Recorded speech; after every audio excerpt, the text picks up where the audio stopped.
additional necessary measures. Among the protesters' demands that the school... Wait, this is the scary pamphlet?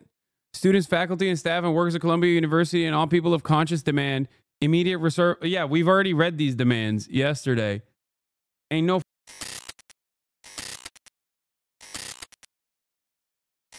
Anyway, getting back to the hellish nightmare of American reality, pro-Palestinian demonstrations held at Barnard College, City College in New York City. There's a tense situation unfolding outside City College in Upper Manhattan. Dozens of pro-Palestinian demonstrators are on the move after earlier refusing to leave the area. Derek Waller is live near 141st Street in combo with the very latest. Derek, what is happening now? Christine, a lot going on. These protesters are actually just here a couple minutes ago and actually just made their way west up Convent. And behind me, you see they've got these barricades here. Police down the block here at City College basically trying to keep these protesters from coming back. This was a tense situation. Take a look at this video shot really just a few moments ago. This is what it looked like as police clashed with those demonstrators. We saw at least one person even get arrested. It's unclear what led to that specific arrest, but the protest started actually at Barnard College and then continued here.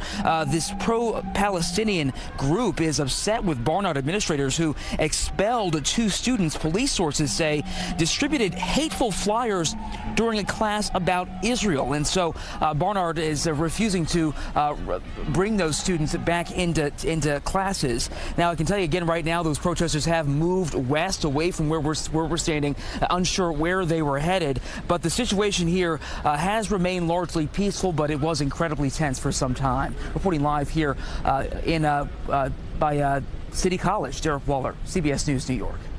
Okay, Derek, thank you. And also the governor having to cancel an event there at City College tonight due to this situation there. And of course, this all does come as we continue to wait to hear if students who assaulted that Barnard public safety worker last night and took control of a building will be disciplined. Lisa Rosner has more on what's led up to all of this campus unrest. Thursday, outside the entrance to Barnard College, police warned... Yeah, show us the scary materials. I would love to see what these scary materials they were posting. They never show it. Even with like all of the campus encampments, they would literally pan to like someone saying like Zionists are fascists or something. And they would pan to that and be like, see, look at this terrifying image on college campuses. Look at what the children are doing. You know? Palestinian demonstrators to stop blocking... Because this was the material. Wait, let me see this.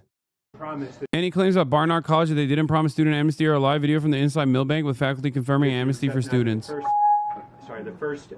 Wait, let me see the pamphlet. Chatter, where the f did you send this to me? Where's the pamphlet? PDF of Epstein files have been released. Chatter, it has been released for f***ing decades, okay? For a goddamn decade. It's not new. Columbia wants you to forget what we built together. What is public safety protecting from? To liberate our country, to have dignity, to have respect, to have our mere human rights is something as essential as life. Ghassan Kanafani. Unbelievable levels of anti-Semitic terrorism happening on these f***ing college campuses. I don't think that this was it, though. There's got to be another one. That says Columbia, though. They show it? Where? Where do they show the scary pamphlets? In the CBS video? Pedestrian traffic and get off the sidewalk. I know Barnard is a part of Columbia. What the f*** are you talking about? I've literally interviewed students from the Columbia encampment. This comes after Wednesday night when a group staged a sit-in inside Millbank Hall for nearly 7 hours. The Transport Workers Union says a 41-year-old security guard at the entrance was pushed and shoved during their stampede into the building. Student Shoshana Afzian was already inside. It was frightening. I think they should have called NYPD in the second it got violent. Barnard said the masked protesters left after the school sent final written note to consider additional necessary measures. Among the protesters' demands that the school... Wait, this is the scary pamphlet? Students, faculty, and staff and workers at Columbia University and all people of conscience demand immediate reserve... Yeah, we've already read these demands yesterday. Ain't no way that was the pamphlet. Wait, this is the pamphlet? I'm done. Get the f out of here. Columbia cannot tolerate this kind of behavior. I'm done. I'm done. I can't eat cheese anymore. Me either. It's the psychological trauma that I withstood from seeing the scariest pamphlet of all time. Wanted posters accusing university affiliates displayed throughout campus.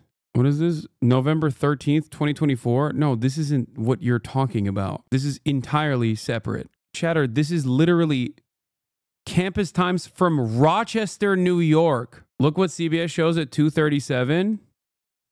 School dropped the expulsions of 2 students who police sources say last month disrupted an Israeli studies class. No. Oh, just crush the Star of David. Context, no context. Yeah. Crush. What could this word be under here? Maybe they're saying crush Jewish people. Maybe that's what they're saying. How are you supposed to criticize the state of Israel that's doing a genocide? They got the goddamn Star of David on there. What are you supposed to do? Nope. Sorry. That's anti-Semitic. I can't believe you're criticizing the state of Israel. And distributed Do they pan these down? flyers, No, they don't pan down. which the NYPD deemed a bias incident. Burn Zionism to the ground. Which the NYPD deemed a bias incident. You have posters that talk about Intifada and stamping on the Jewish star, and wars escalate. This all could have been avoided if Breyer had just enforced its rules. We approached. Dude, Colombia is literally deporting students, okay? Expelling American students for criticizing the state of Israel. And these guys over here are like, nope, that's really up. Yeah, we can't criticize Saudi Arabia or the Taliban-led Afghanistan because they have the Shahada on their flags. Yeah, nope, can't do that. Can't do that. God forbid. I mean, dude, Mecca is there.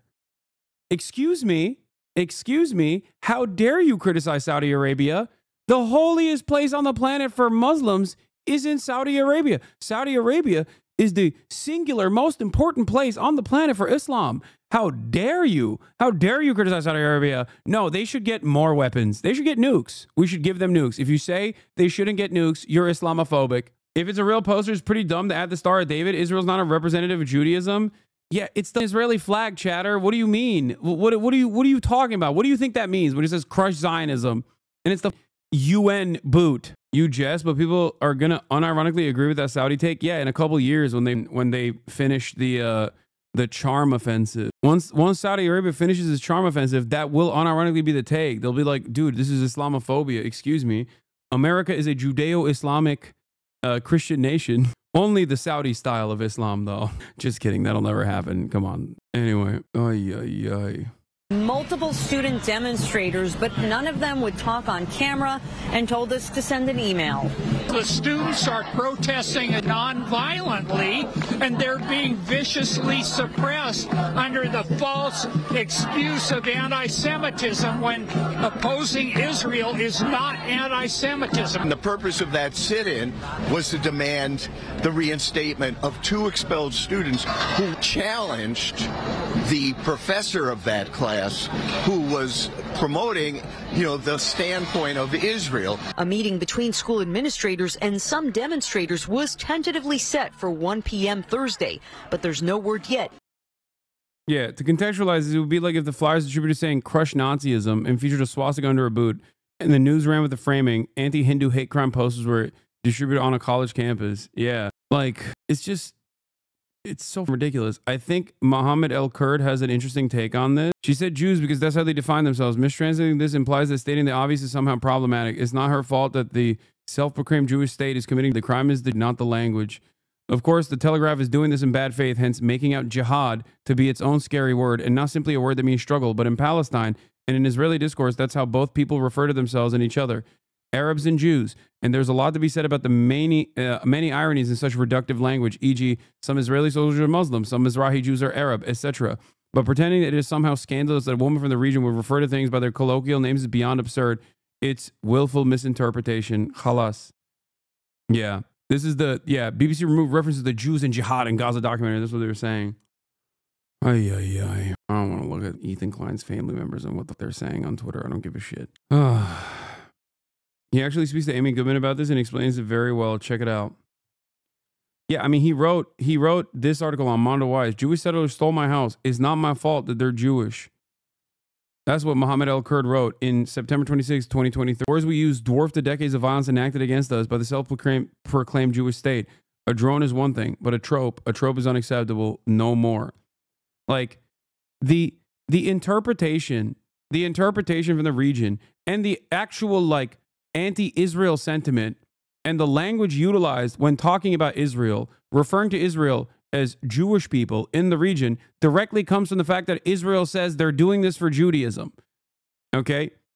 When you're fucking stamping the Star of David on Palestinian prisoners' faces, when you're literally using tanks, to fucking to draw the Star of David on destroyed Palestinian homes on a lot that used to have Palestinian apartment complexes, when you're fucking putting up, in the beginning of Hanukkah, putting up the fucking menorah, a ginormous menorah, in the midst of your genocide without feeling a sense of shame at all about this false association with Judaism, yeah, of course people are going to be like, well, yeah, they're doing this and they're saying they're doing this for Judaism. That's why I've routinely brought up the difference between someone spraying a Star of David outside of a Jewish person's apartment in France, right, versus someone spray painting a Star of David outside of a Palestinian home in the West Bank.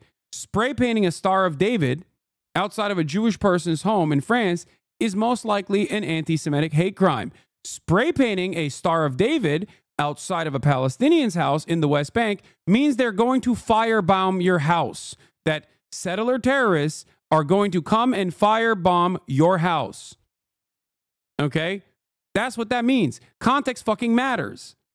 The notion that the most powerful military in the fucking region is actually just a little guy, is just a little guy that's constantly victimized, that's constantly scared, and that's why they keep dominating every other country in the fucking region and killing tens of thousands of fucking people in the region.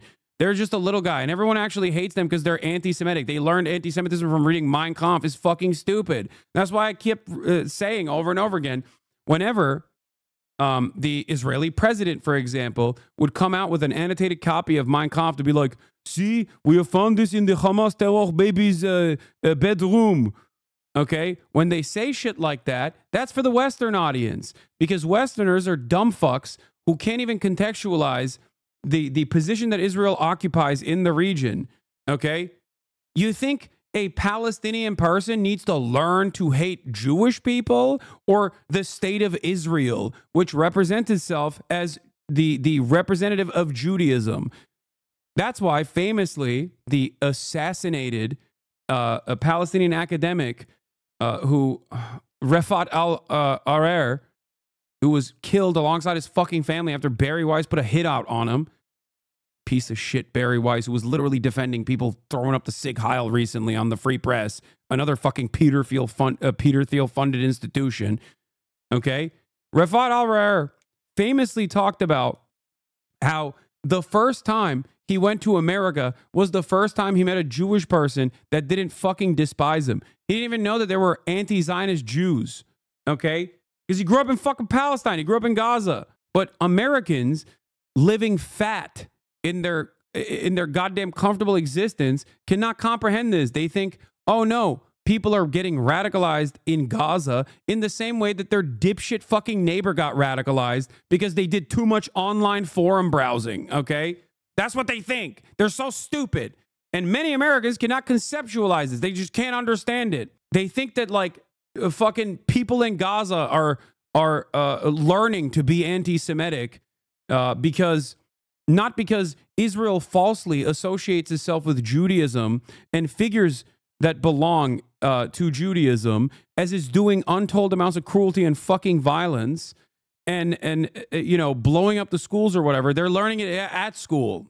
They have to be taught. It's pure projection. You know where that kind of hatred and dehumanization has to be taught? When you are the settler colonial entity. That's where it has to be taught. That's why Palestinians have to be sheltered from the Israeli public at every fucking turn. Because if they were to recognize the humanity of Palestinians, many more people would probably immediately go, holy shit, we can't kill these people. What the fuck are you doing? It's projection. Israel teaches its own citizens that you must hate the Palestinian. You must hate the Arab. Because Zionism is an ethno-religious supremacist ideology. It is fascist, okay? It is inherently a fascist ideology. That's it. Yeah. I was born and lived most of my life in Gaza under the Israeli occupation and siege, and this work by Jewish people is important and matters to us. I never met a Jew who didn't want to harm, shoot at, beat or prevent me from traveling until I was 36 years of age. Israel is not all the Jews. And more Jews shoulder responsibility to prevent Israel from abusing Judaism and genociding us in the name of the world Jewry, like Muslims and Arabs stood firmly against ISIS that was abusing Islam and killing people in the name of Islam. Look at all these anti-Semites, by the way. You notice all these anti-Semitic Jews? Yeah. Ethan Klein called them tokens before. Oh my God. On that note, the Drewski Could Have Been Love episode 3 stud check is live. What? It's like those videos in the 2000s where they go to Arab countries and the citizens are like, we don't hate Americans, we hate America. Many Arabs in those videos were smart enough to discern the difference between American people and American imperialism. But can you really get angry at them for hating Americans too when our country has devastated theirs? Wait, what? I'm so confused. Which side does he support? He Muslim or something?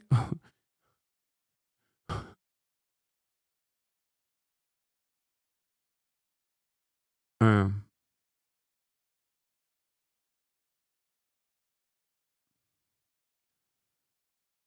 1 minute until Drewski's Could Have Been Love episode 3 stud check comes out.